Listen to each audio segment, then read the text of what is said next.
सभागृहाच्या अलीकडे त्या बॅरिक जे जे जे मेटल डिटेक्टर असते आत जायला लावलेलं ते 5 फुटावर होतं सभापती महोदय. मला एकच म्हणायचे सभापती महोदय, ह्या पोलिसांचं आमची पार्टी मीटिंग होती तिथं 2000 आमचे कार्यकर्ते होते, तिथं धाडस झालं नाही.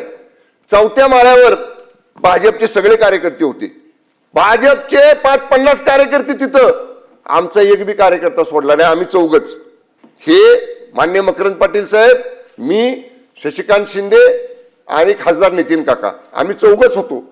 मला आजही रेकॉर्डवर आणायचंय, तुम्ही 100 पोलीस होताना 10 कार्यकर्ते आमचे शिवसेनेचे राष्ट्रवादीचे वर येऊ द्यायला पाहिजे होते. मग कसं तुम्ही घेऊन जाता ते बघितलं असतं. थांबायचं नाही ते बरोबर नाही सभापती महोदय, न्याय द्या आम्हाला न्याय.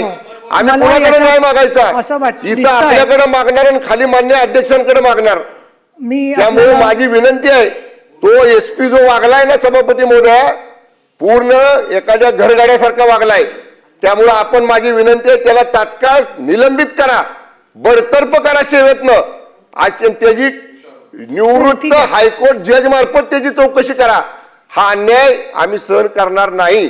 त्यामुळे माझे हात जोडून आपल्याला विनंती आहे, अशा पद्धतीनं मंत्र्यांवर आरेरावी करणाऱ्या, मंत्र्यांना जखमी करणाऱ्या त्या पोलीस दलाचा प्रमुख तुषार दोशी, एलसीबीचा इन्स्पेक्टर देवकर, एलसीबीचा असिस्टंट इन्स्पेक्टर गर्जे आणि त्यांच्या बरोबरचे 100 पोलीस यांच्यावर तात्काळ कारवाई करून त्याला निलंबित करा, एवढीच हात जोडून सभापती महोदय आपल्याला विनंती आहे. अतिशय गंभीर प्रकार आहे, परंतु नाही, एक मिनिट, मला माझा निर्णय यासाठी सांगायचा आहे आधी की ही जी घटना घडली त्याची माहिती वृत्तपत्रातून आली, तेवढ्यावरतीच मी थांबले नाही आहे. तर आपलंही म्हणणं मी ऐकून घेतलेलं आहे. हेमंत पाटलांनी सांगितलं, तुम्ही स्वतः प्रत्यक्षदर्शीच नव्हे तर तुम्ही स्वतः साक्षीदार आहात. आणि माननीय उदय सामंत मंत्री महोदय दुसरे हजर आहेत, गणेश नाईक इथे उपस्थित आहेत. तर तुम्हाला याच्यावरती काही शासनाच्या वतीने निवेदन करायचं आहे का असं मी विचारते.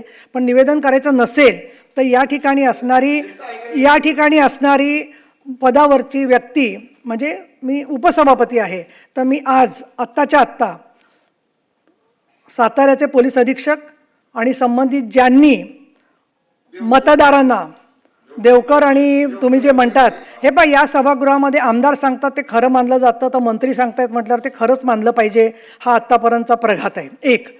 दुसरं, एवढी घटना घडल्यावर सरकारकडून कालच चौकशीचे आदेश जायला हवे होते, ते काही कारणाने गेलेले नाही आहेत. आज पहिला दिवस आहे सुट्टीनंतरचा. तर ताबडतोब साताऱ्याचे पोलीस अधीक्षक आणि संबंधित ज्यांनी लोकांना ढकलाढकली केली, जखमी केलेलं आहे आणि महत्त्वाचं म्हणजे मतदानाच्या प्रक्रियेपासून वंचित ठेवलेलं आहे, त्यांचं सरकारने निलंबन करावं असे मी निर्देश देत आहे. आता याच्यानंतर बोला पुढे काय असेल तर. चला.